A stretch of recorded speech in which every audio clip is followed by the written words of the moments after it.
والنعمة لك والملك لا شريك لك لبيك اللهم لبيك لبيك لا شريك لك لبيك إن الحمد والنعمة لك والملك لا شريك لك.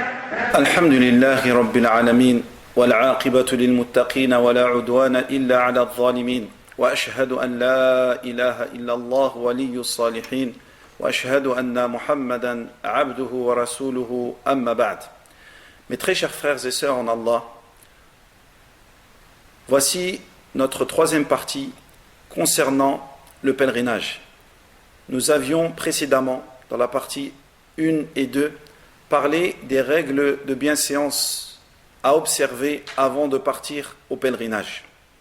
Mais aujourd'hui, nous allons parler des conditions de validité du pèlerinage.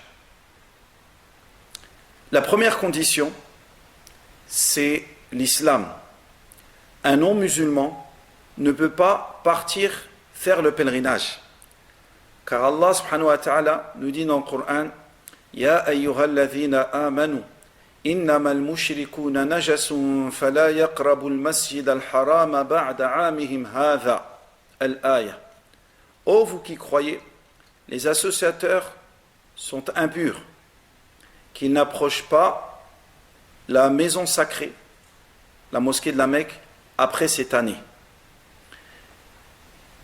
Lorsque Allah subhanahu wa ta'ala nous dit les associateurs sont impurs, il faut comprendre par cela qu'il n'y a pas plus impur que l'association à Allah subhanahu wa ta'ala. Il n'y a pas plus impur que l'association à Allah subhanahu wa ta'ala. Donc Allah subhanahu wa ta'ala, la Mecque, est devenue musulmane l'an 8 de l'Hégire.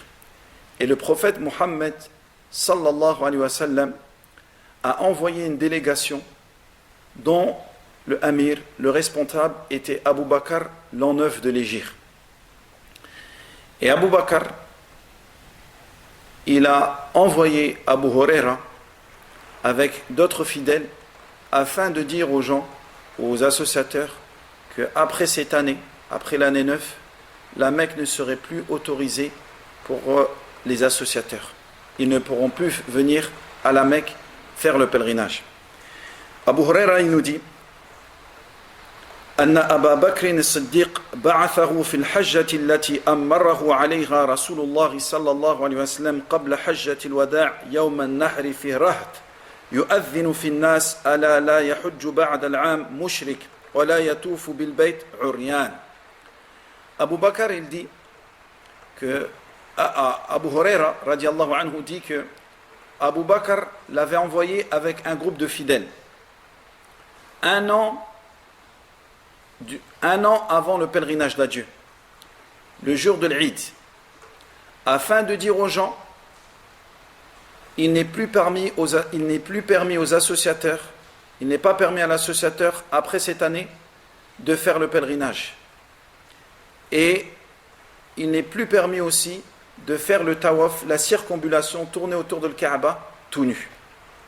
Donc là, la première condition, pour pouvoir faire le pèlerinage, la personne doit être musulmane. La deuxième condition, la personne doit avoir la raison, elle doit être raisonnable. Elle doit être raisonnable. Donc la personne qui a été éprouvée par la folie, elle n'est pas responsable devant Allah subhanahu wa ta'ala. Donc elle ne doit pas faire le pèlerinage. Et le prophète sallallahu alayhi wa sallam nous dit dans un hadith, Rufi'a al-qalamu an thalatha.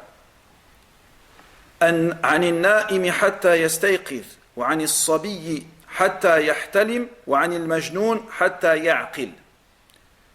La plume est levée sur 3 personnes. C'est-à-dire les anges n'écrivent pas les péchés de 3 types de personnes. Celui qui dort jusqu'à ce qu'il se réveille, l'enfant jusqu'à ce qu'il atteigne la puberté, et le fou jusqu'à ce qu'il retrouve la raison. Donc la personne qui n'a pas la raison n'est pas chargée de faire le pèlerinage. La première condition, c'est d'être musulman. La deuxième condition, c'est d'avoir la raison. La troisième condition, c'est el-boulour, d'être pubère. Mais le pèlerinage de l'enfant est accepté par Allah subhanahu wa ta'ala. Mais il devra le refaire lorsqu'il sera pubère. Quelle est la preuve que le pèlerinage de l'enfant est accepté? Dans un hadith, أن امرأة رفعت إلى النبي صلى الله عليه وسلم صبيا فقالت ألهذا حج؟ قال صلى الله عليه وسلم نعم ولك أجر. Dans un hadith qui nous est rapporté par Muslim, une femme a levé son enfant au prophète sallallahu alayhi wa sallam. Il lui a demandé, ô messager d'Allah, est-ce que cet enfant a la récompense du pèlerinage? Le prophète sallallahu alayhi wa sallam a dit oui, et toi aussi tu en as la récompense. Oui, et toi aussi tu en as la récompense. Il y a une remarque très importante à faire. Lorsqu'une mère ou un père ramène son enfant faire le pèlerinage, ou si moi je fais le pèlerinage pour une personne, j'ai une récompense que seul Allah subhanahu wa ta'ala connaît. Mais je n'ai pas la récompense du pèlerin. Parce que le pèlerin, lorsqu'il fait le pèlerinage, sa récompense, c'est que Allah subhanahu wa ta'ala lui pardonne tous ses péchés. Mais là, il faut que c'est toi qui fasses le pèlerinage pour toi-même. Lorsque tu fais le pèlerinage pour une personne, ou lorsque tu as ramené ton enfant faire le pèlerinage, il a la récompense, bi'idhnillah, par la permission d'Allah. Tu as une récompense que seul Allah subhanahu wa ta'ala connaît. Mais lorsqu'il va grandir, lorsqu'il deviendra pubère, cela ne le dispense pas de faire le pèlerinage qui est le 5e pilier de l'islam, même s'il a déjà fait le pèlerinage avant sa puberté. Quelle en est la preuve? La preuve est un hadith qui nous est rapporté par Ibn Khuzayma. Le prophète sallallahu alayhi wa sallam a dit Ayyuma sabiyyin hajja thumma balagh fa'alayhi hijjatun ukhra.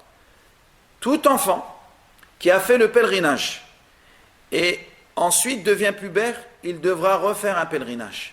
Tout enfant qui a fait le pèlerinage et qui avant sa puberté, entre parenthèses, et qui devient pubère, devra refaire un pèlerinage.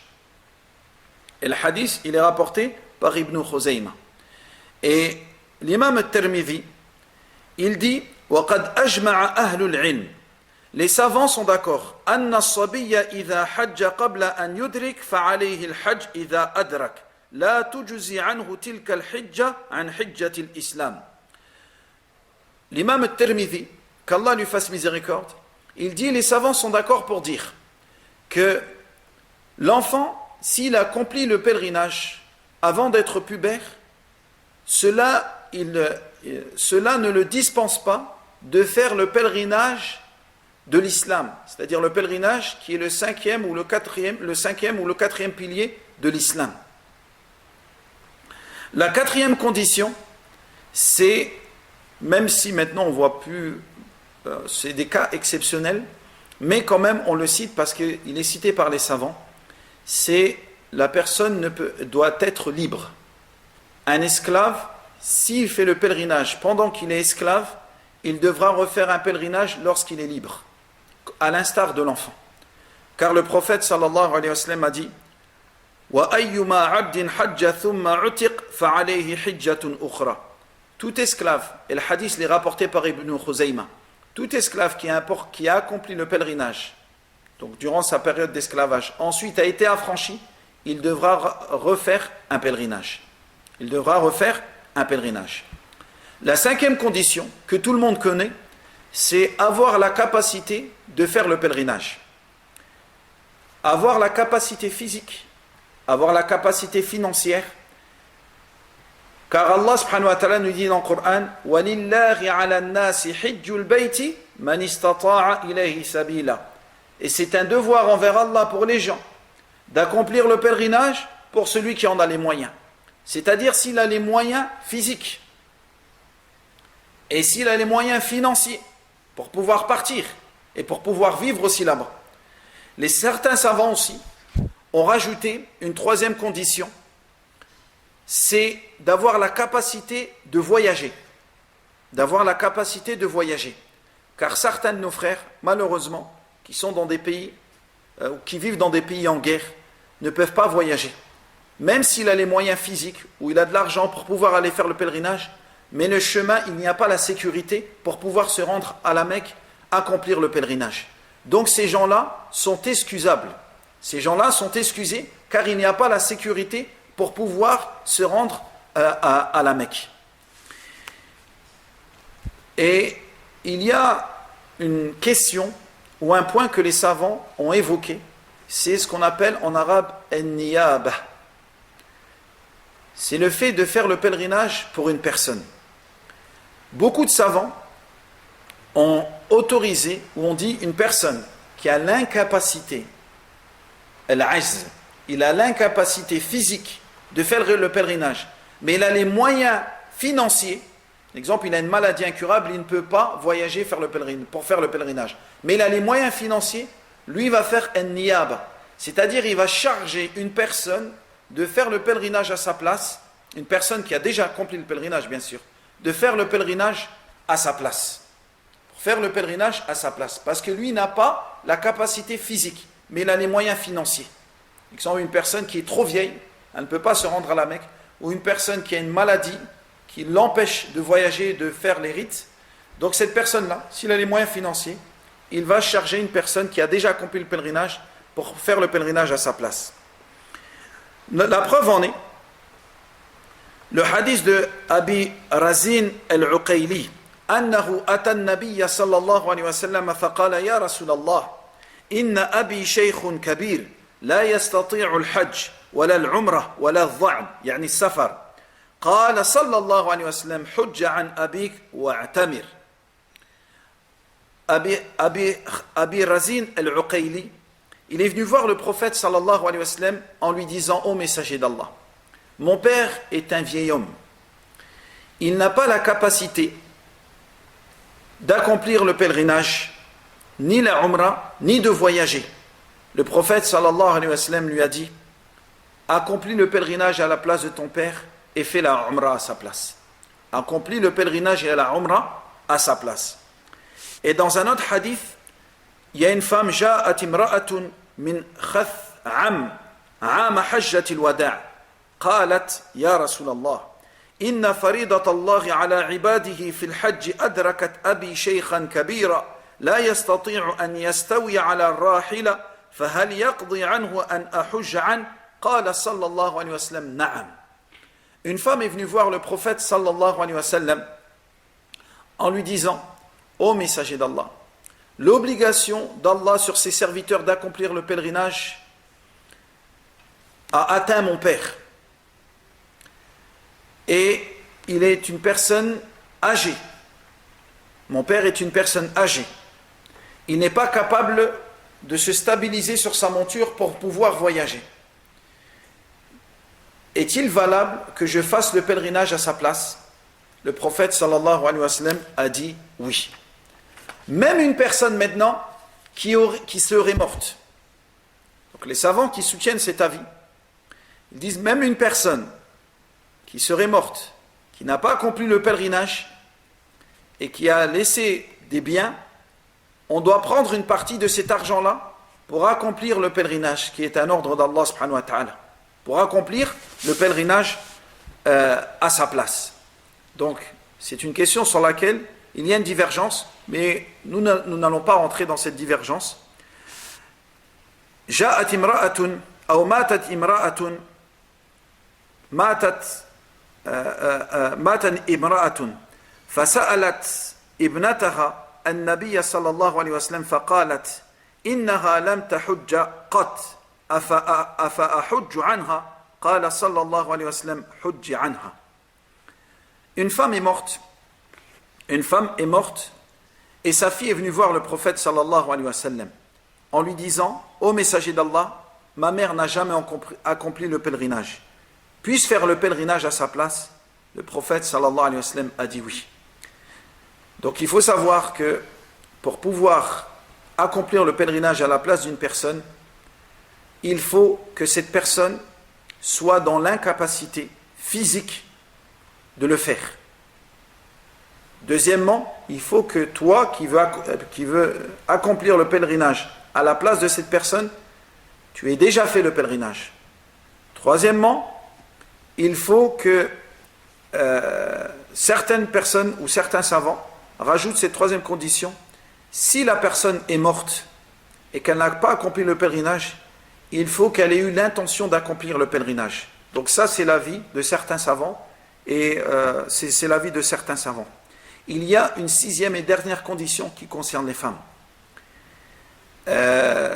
C'est le fait de voyager avec un mahram. Une femme ne peut pas accomplir le pèlerinage, et ça c'est l'avis de la majorité.